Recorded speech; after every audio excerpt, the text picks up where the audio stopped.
Il existe une armée française dont une grande partie des soldats n'est pas française. Une armée composée de fugitifs, d'aventuriers, d'anciens ennemis de la France et parfois même d'hommes recherchés dans leur propre pays. Pourtant, pendant près de 2 siècles, cette même armée a combattu sur presque tous les champs de bataille de la France, de l'Indochine à l'Algérie, des rizières du Vietnam aux montagnes kabyles. C'est l'histoire d'une armée extraordinaire prise dans des conflits impossibles. Voici donc l'histoire de la Légion étrangère, et elle est bien plus surprenante que sa légende. Des hommes sans avenir. En 1945, la guerre est finie en Europe. Sauf que la paix ne ressemble pas vraiment à ce qu'on avait imaginé. Et pour cause, des millions d'hommes se retrouvent dans un continent ravagé, sans savoir où aller. Certains ont fui des régimes qui ne sont plus, d'autres ont combattu du mauvais côté et ne peuvent plus rentrer chez eux. D'autres encore n'ont plus de chez eux du tout, leur pays ayant carrément changé de frontières, de gouvernement ou bien encore de nature. Bref, ce sont des hommes sans avenir visible, errant entre les décombres d'une Europe qui tente de se reconstruire sans eux. À la même époque, la France, quant à elle, se retrouve dans une situation délicate. Son empire colonial, vaste ensemble de territoires en Asie et en Afrique, commence à trembler. Des mouvements indépendantistes surgissent, des révoltes éclatent, et l'armée française, épuisée par 5 années de guerre mondiale, ne dispose pas des effectifs nécessaires pour répondre partout.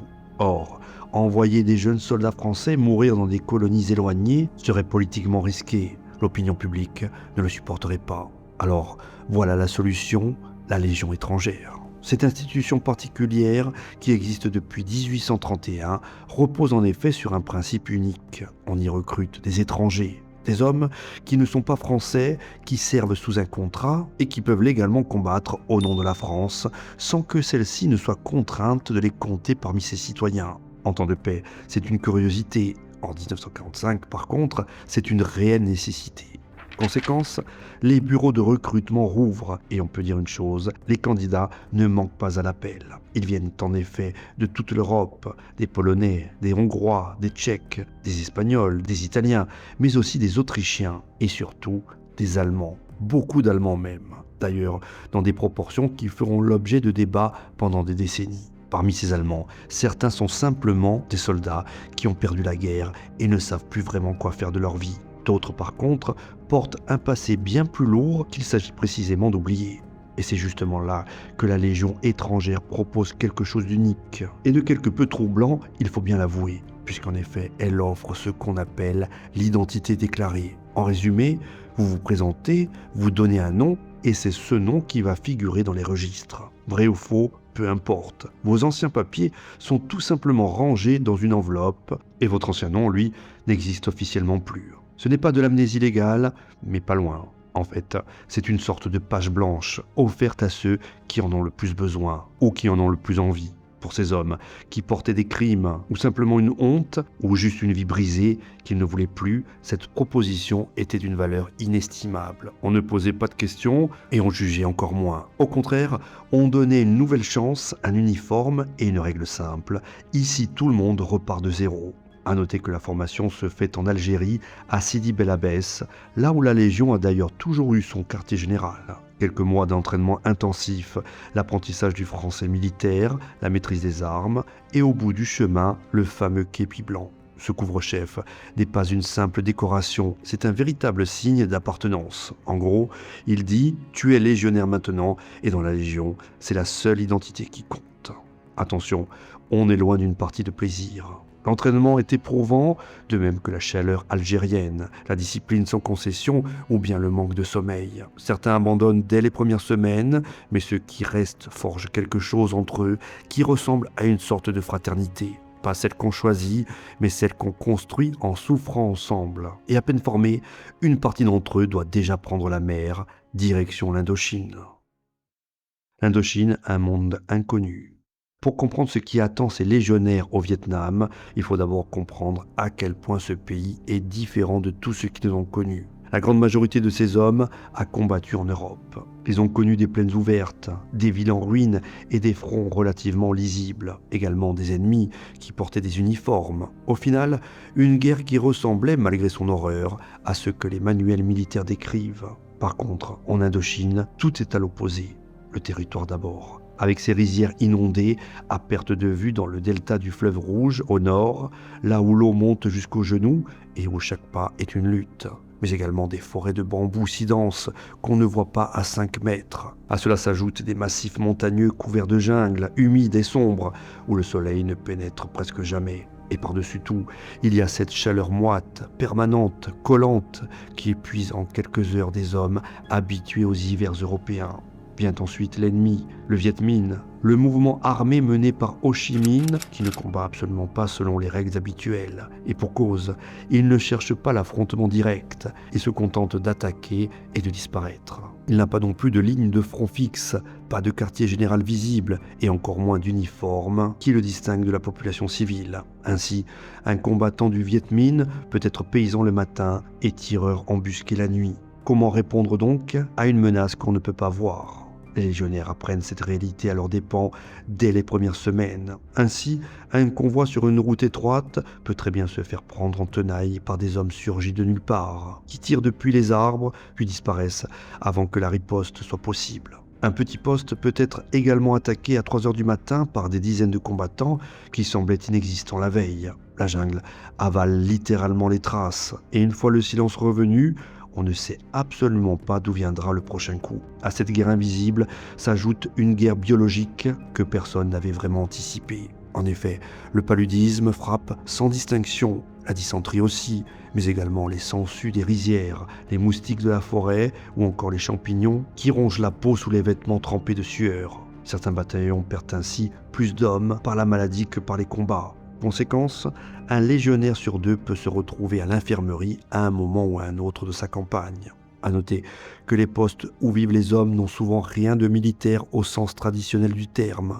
Ce sont davantage des enclos de bambou renforcés de sacs de sable, plantés en pleine jungle ou au bord d'une rivière, parfois à des heures de marche du poste voisin. On y vit là, coupé du monde, attendant des ravitaillements qui arrivent en retard et des courriers qui mettent des semaines à parvenir. La nuit, pas de véritable repos, les bruits de la forêt qui entourent le camp sonnent comme une présence invisible. Et pourtant, quelque chose se passe dans ces conditions extrêmes. En effet, contre toute attente, la Légion s'adapte. Mais s'adapter est sans doute l'une de ses principales qualités. Ces hommes venus d'Europe apprennent à écouter la forêt, à reconnaître les silences suspects, à marcher sans bruit et à dormir avec un œil ouvert. Également, ils modifient leur équipement, allègent leur tenue et abandonnent tout ce qui peut les ralentir. Ils deviennent au fil des mois quelque chose de différent de ce qu'ils étaient en arrivant, de véritables soldats de la jungle. Mais cette adaptation ne suffit pas à changer le rapport de force fondamental. Et en 1950, la guerre prend un tournant qui va tout modifier. La route qui tue. 1950, la Chine vient de basculer dans le communisme sous la direction de Mao Zedong. Et cette révolution va changer le visage de la guerre en Indochine. En effet, avant ça, le Viet Minh manquait de tout. Des armes légères, peu de munitions et presque pas de canons. Ils frappaient par surprise et se dispersaient, faute de pouvoir tenir un affrontement prolongé. Mais après 1950, la situation change du tout au tout. La Chine communiste commence donc à livrer du matériel militaire en quantité. Des mortiers, de l'artillerie, des munitions en abondance, mais également et surtout des conseillers militaires chevronnés. En quelques mois, une guérilla se transforme en véritable armée régulière, capable de monter des opérations coordonnées d'une ampleur nouvelle. Le commandement français ne mesure pas immédiatement l'ampleur de ce changement. Et c'est justement cette erreur d'évaluation qui va coûter très cher. Tout au nord du pays se trouve une route qui longe la frontière chinoise. On l'appelle la RC4. C'est une sorte de voie étroite, taillée dans les flancs des montagnes, surplombant des ravins profonds et traversant une jungle dense. Tout le long de cette route, la France maintient une série de petits postes, des garnisons de quelques centaines d'hommes chacune, chargés de tenir ce couloir stratégique. Ces postes sont difficiles à ravitailler, difficiles à soutenir et désormais face à une armée adverse qui monte en puissance, extrêmement difficile à défendre. Conséquence, le commandement décide d'évacuer Cao Bang, le poste le plus au nord, le plus isolé mais surtout le plus exposé. La manœuvre prévue semble logique sur une carte. La garnison de Caubang descend la route vers le sud. Une colonne de secours remonte depuis Tatke pour venir à sa rencontre. Les deux groupes font leur jonction au milieu de la route, puis tout le monde se replie ensemble vers des positions plus sûres. Problème, Giap, le chef militaire du Viet Minh, a compris ce plan. Ses troupes ont pris d'assaut le poste de Dong Ke, point de rencontre prévu avant même que la manœuvre ne commence. La route est dès lors coupée et le piège est en place. La suite est un véritable désastre. Les deux colonnes françaises avancent à travers la jungle vers un carrefour que l'ennemi tient déjà. Les communications entre les unités fonctionnent mal. Le terrain est impraticable pour les véhicules. De plus, les blessés ralentissent la progression. Mais surtout, depuis les hauteurs qui dominent la route, les combattants du Viet Minh tirent, reculent, tirent encore dans une guérilla d'embuscade qui use les hommes heure après heure. Résultat, les colonnes ne peuvent pas se rejoindre. Elles se retrouvent encerclées séparément, sans appui aérien suffisant, sans munitions de rechange, et pire encore, sans ligne de retraite ouverte. L'ordre est donné de tout abandonner, les véhicules, les canons, le matériel lourd, et de tenter de s'échapper à pied en groupes dispersés à travers la montagne. Pour couvrir cette retraite, les parachutistes de la Légion prennent position sur les hauteurs. Ils repoussent vague après vague jusqu'à l'épuisement des munitions. Sur les 575 hommes de ce bataillon engagés dans le combat, moins d'une vingtaine rejoindront les lignes françaises. Les autres sont tout simplement morts ou capturés. Le bilan global de ce désastre est accablant.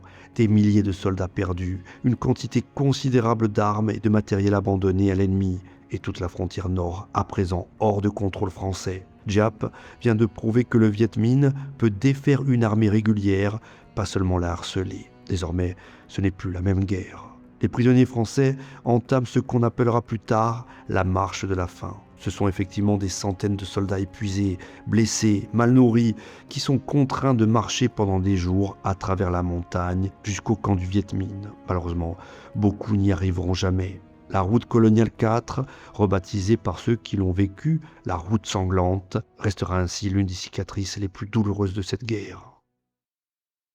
Le piège de Dien Bien Phu. Après la catastrophe de la RC4, le commandement français tente de retrouver l'initiative. Plusieurs stratégies sont essayées, sauf que le Viet Minh a pris confiance. Ses effectifs grossissent, son armement s'améliore et le tempo de la guerre lui appartient désormais. En 1953, une idée prend forme dans l'esprit des états-majors français. Plutôt que d'essayer de tenir des centaines de petits postes dispersés, difficiles à défendre et encore plus difficiles à ravitailler, pourquoi ne pas installer une grande base puissante, profonde, en territoire ennemi, et attirer ainsi le Viet Minh pour lui livrer enfin une grande bataille décisive dont on rêve. Une sorte d'aimant militaire qui forcerait l'ennemi à sortir de la jungle et à se battre en terrain découvert, là où la supériorité en armement lourd des Français ferait la différence. Ainsi, le site choisi est une cuvette dans les montagnes du nord-ouest, près du village de Dien Bien Phu. L'endroit est encaissé et entouré de collines boisées. Le problème, c'est qu'à cet instant précis, presque personne ne réalise encore les conséquences de cette décision. En attendant, la base est aménagée. Des milliers de soldats y sont élitreillés ou parachutés. On installe également des pistes d'aviation, des entrepôts, ainsi que des hôpitaux. Tout autour de la position centrale, des avant-postes fortifiés sont répartis sur les collines voisines et dans la plaine. Et on leur donne même des prénoms féminins. Béatrice, Gabrielle, Anne-Marie, Dominique, Eliane, Huguette, Isabelle ou bien encore Claudine. Ces noms deviendront par la suite des noms de mort. Et pour cause, ce que le commandement français n'a pas évalué correctement, c'est la capacité du Viet Minh à faire quelque chose que personne ne croyait possible. En l'occurrence, hisser de l'artillerie lourde sur ces collines boisées qui dominent la cuvette. Problème, c'est exactement ce qui va se passer. À force d'un travail titanesque, en portant les pièces démontées à dos d'homme sur des sentiers creusés dans la jungle, Giap parvient à amener ses canons en position. Et quand il ouvre le feu pour la première fois, c'est déjà trop tard. Les servants d'artillerie français réalisent qu'ils sont piégés. Le camp n'est plus une base avancée, c'est désormais une véritable cible. La bataille commence donc le 13 mars 1954. Béatrice tombe la nuit même. Le commandant de l'artillerie française, incapable de tenir ses promesses sur la domination des hauteurs, met fin à ses jours dans son bunker. Gabrielle tombe 2 jours plus tard. Anne-Marie est quant à elle abandonnée dans les jours qui suivent. Et alors commence ce que les survivants décriront comme l'une des expériences les plus terribles qu'un être humain puisse traverser. Vivre dans une tranchée pendant 2 mois, sous un pilonnage presque ininterrompu, dans la boue, la faim et la soif, à regarder l'espace se rétrécir chaque jour à mesure que les positions tombent les unes après les autres. Les avions qui tentent de ravitailler la garnison sont pris sous le feu de la défense anti-aérienne Viet Minh, de plus en plus efficace. Des colis tombent dans les lignes ennemies, les blessés s'accumulent dans des conditions atroces, sans médicaments suffisants, et surtout on est obligé d'enterrer les morts dans les tranchées où les vivants dorment encore. Et pourtant, des unités parachutistes françaises, dont de nombreux légionnaires de la Légion étrangère, sont parachutés dans la cuvette. Beaucoup ont sauté alors que la position était déjà encerclée et en sachant que leurs chances de survie étaient extrêmement faibles. Cependant, ils ont choisi quand même de sauter, tout simplement pour rejoindre leurs camarades et ne pas les laisser seuls. C'est sans doute là le geste le plus fort de toute cette guerre. À noter que la Légion tient plusieurs des positions clés jusqu'au dernier jour. On se bat à la baïonnette, dans les tranchées, en contact direct avec l'ennemi. Mais le 7 mai 1954, après 56 jours de combat, le commandant de la garnison ordonne le cessez-le-feu. C'est la fin d'après-midi et peu à peu les armes se taisent. Plus de 2000 morts du côté français, plus de 6000 blessés et 11 000 hommes capturés, dont beaucoup ne reverront jamais la France. La guerre d'Indochine est pratiquement terminée. Les accords de Genève, signés quelques semaines plus tard, marquent le retrait français du Vietnam. Un retour peu ordinaire. Les bateaux qui ramènent les survivants mettent des semaines à faire la route. À bord, des hommes épuisés, amputés et malades. Des hommes qui ont laissé trop de camarades au fond d'une tranchée ou sur une piste de jungle pour que le retour ressemble à quoi que ce soit d'ordinaire. À noter qu'à leur arrivée à Marseille, seuls quelques brancardiers les accueillent sur les quais. La France de 1954 veut regarder devant, pas derrière. La guerre d'Indochine a duré 8 années et n'a mené nulle part. Conséquence, on préfère ne pas en parler. Les légionnaires qui débarquent avec leurs médailles et leurs blessures sont une image gênante, le rappel d'un échec collectif qu'on aimerait oublier vite. On les disperse dans les hôpitaux et les casernes avant que la vie publique ne reprenne, comme si rien ne s'était passé. Pour les légionnaires étrangers, la question du retour est encore plus compliquée. Rentrer, oui, mais où ? Pour un Polonais ayant fui un régime communiste en 1945, la Pologne de 1954 reste un pays hostile. Pour un Hongrois, un Roumain, un Tchèque, la situation n'est guère différente. Pour beaucoup d'Allemands, la reconstruction de leur pays est en cours, mais leur passé réel ou supposé les encombre. Rentrer donc en Allemagne avec un passé de légionnaire, et avant ça peut-être un passé de soldat du Reich, n'a rien d'une perspective simple. Alors beaucoup restent. Ils signent un nouveau contrat d'engagement, non pas par idéal ou par conviction, mais parce que la Légion est le seul endroit où ils ont une place, une identité, au final un quotidien qui a du sens. Le képi blanc n'est plus seulement un symbole militaire, il est devenu une véritable maison.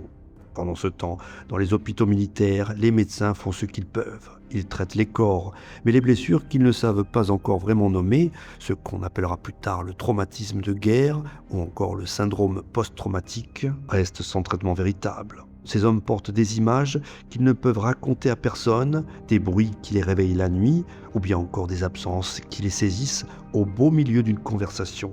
Et au final, c'est le silence qui reste leur principale réponse à tout ça. Mais leur repos sera de courte durée, car à présent, c'est l'Algérie qui s'embrase. L'Algérie, une autre guerre. Dans la nuit du 1er novembre 1954, une série d'attentats coordonnés frappe plusieurs villes et villages d'Algérie. C'est ce qu'on a appelé la Toussaint Rouge, l'acte de naissance de l'insurrection du Front de Libération Nationale. Pour Paris, cette guerre-là n'est pas tout à fait la même que l'Indochine. Et pour cause, l'Algérie ne s'appelle pas une colonie. Depuis 1848, elle est officiellement divisée en départements français, aussi français que la Seine ou la Loire. Y vivent à cette époque plus d'1 million d'Européens, des gens nés là-bas, dont les familles habitent ce pays depuis des générations. Mais également et surtout 9 millions d'Algériens musulmans, dont la grande majorité n'a pratiquement aucun droit politique. Cette situation rend le conflit infiniment plus complexe à gérer sur le plan politique. Ce n'est pas une guerre au bout du monde, sur un territoire exotique. C'est officiellement une guerre sur le sol français, contre des Français qui se révolteraient contre la France. Du moins, c'est ce que le gouvernement s'efforce de faire croire. Les légionnaires revenus d'Asie du Sud-Est savent, quant à eux, qu'il n'en est rien. En effet, ces vétérans reconnaissent certains schémas. Pas d'uniforme ennemi, pas de ligne de front, un adversaire qui disparaît dans la population après chaque coup. Également des routes minées et des villages dont on ne sait jamais s'ils sont amis ou ennemis. En fait, la guerre d'Algérie leur rappelle ce qu'ils viennent de vivre, mais dans un décor radicalement différent.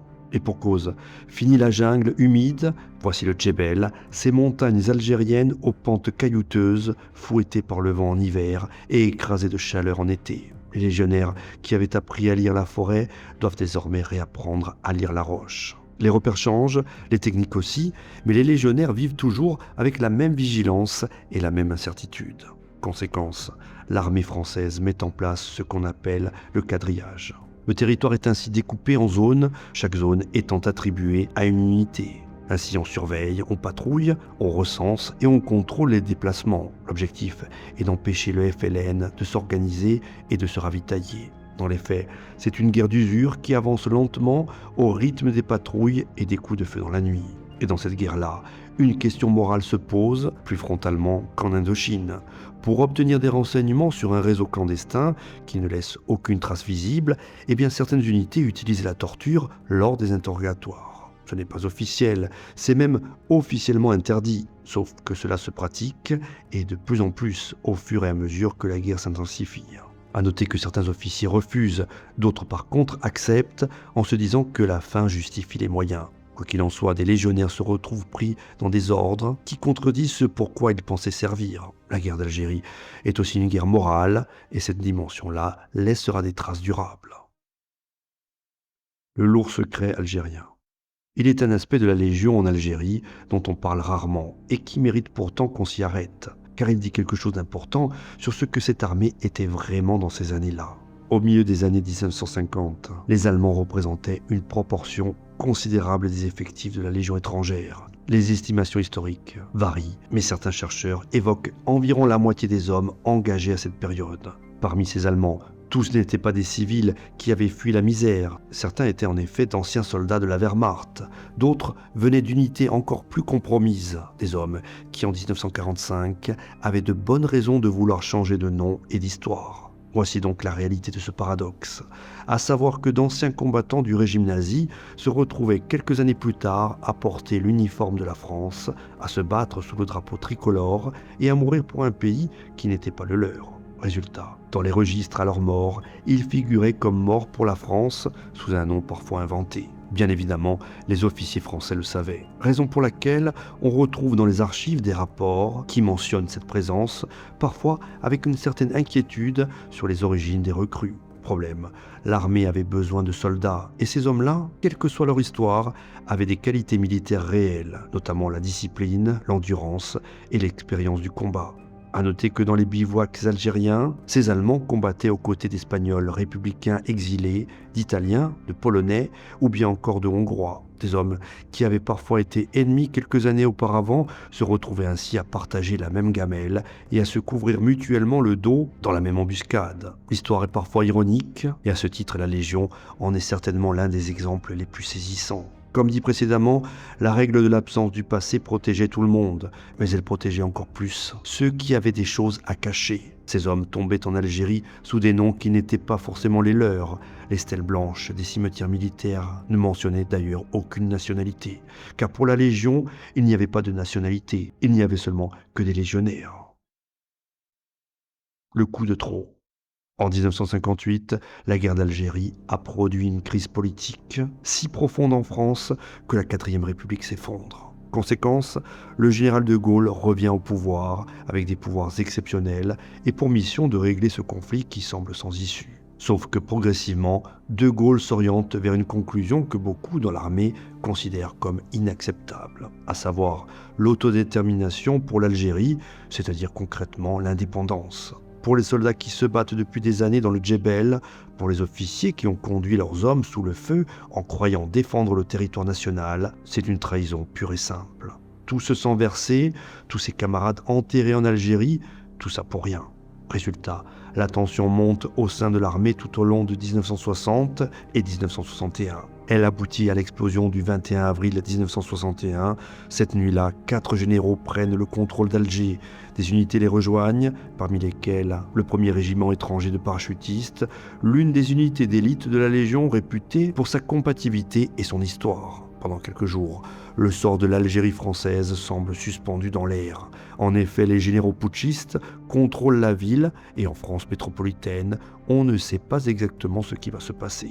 Puis de Gaulle parle à la télévision en uniforme. Son autorité brise l'élan du putsch, les unités qui hésitaient rentrent dans l'ordre et en moins d'une semaine, le coup d'État s'effondre. Et la sanction ne se fait pas attendre. Le premier REB est dissous le 30 avril 1961. Les officiers sont arrêtés, des procès s'ouvrent et certains des hommes qui avaient suivi leurs officiers dans cette aventure se retrouvent face à une décision impossible. Se rendre à une armée qu'ils considèrent comme ayant trahi sa mission ou bien disparaître dans la clandestinité. Une partie d'entre eux choisit cette deuxième option et rejoint ainsi l'OAS, l'organisation armée secrète, qui va mener pendant 2 ans une guerre souterraine faite d'attentats et d'assassinats, à la fois contre le FLN et contre l'État français lui-même.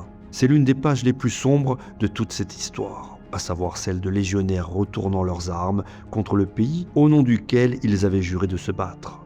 À signaler tout de même que la Légion étrangère, en tant qu'institution, n'a jamais rejoint officiellement l'OAS. Bien au contraire, elle est restée fidèle au gouvernement français et la grande majorité des légionnaires a obéi aux ordres, même si une minorité a choisi effectivement de s'engager dans l'organisation clandestine.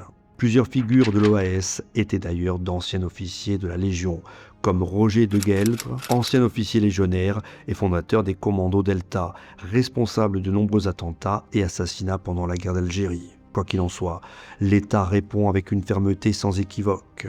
Et ce, avec des condamnations lourdes, mais aussi et surtout des exécutions pour les cas les plus graves. Pour ceux qui avaient participé au putsch, il n'y avait ni héros ni martyrs dans la mémoire officielle, mais plutôt des soldats ayant défié l'autorité civile et à présent contraints d'en assumer les conséquences. En 1962, les accords d'Évian mettent fin à la guerre, l'Algérie devient indépendante. Conséquence, la Légion doit plier bagages à Sidi Bel Abbès, où elle vivait depuis 131 ans. Elle s'installe ainsi à Aubagne, dans les Bouches-du-Rhône. En Algérie, les postes ferment, les uns après les autres, et les unités se dispersent. Seuls les cimetières militaires demeurent là-bas, abandonnés dans un silence presque total. Le képi blanc.